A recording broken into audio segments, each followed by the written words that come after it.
All right, and moving on, the fragile ceasefire in Gaza is at a significant crossroads. The remains of the last Israeli hostage in Gaza has returned home. The vital Rafah border crossing is expected to reopen soon. Focus now shifts to the implementation of this next phase. On Monday, Israeli forces brought back the remains of the last captive, Ran Gwili, and with that, the clock in Tel Aviv's hostage square went dark at last. This was after 843 days, 12 hours and 6 minutes. It recorded every second the captives remained in Gaza under captivity.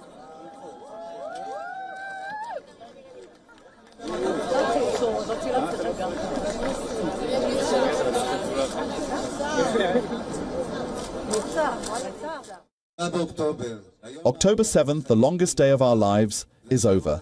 This hour here in the square, which counted seconds, minutes, hours, days and 2 years of fear and worry, powerfully reminds us that every second in hell is eternity. This clock has now stopped. The return of Gwili's remains meets Israel's final condition for reopening of Rafah corridor. The Rafah crossing between Gaza and Egypt is the Palestinian territory's only gateway to the outside world that does not lead to Israel. It is a key entry point for both people and goods.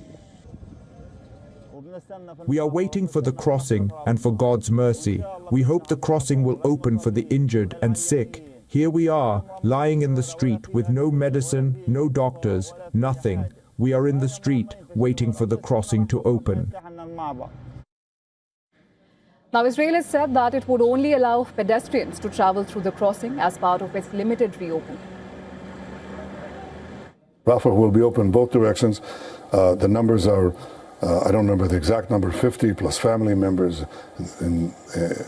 I think coming in, coming out, more or less, more if people want to leave. We are not going to prevent anyone from leaving.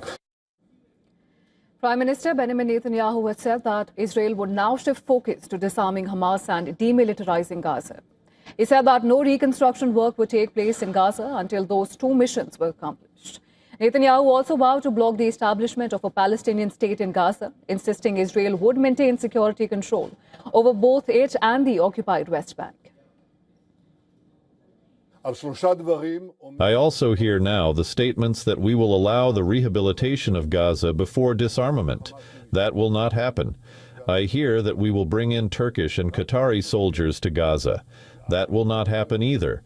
I hear that I will allow the establishment of a Palestinian state in Gaza. That did not happen, and it will not happen.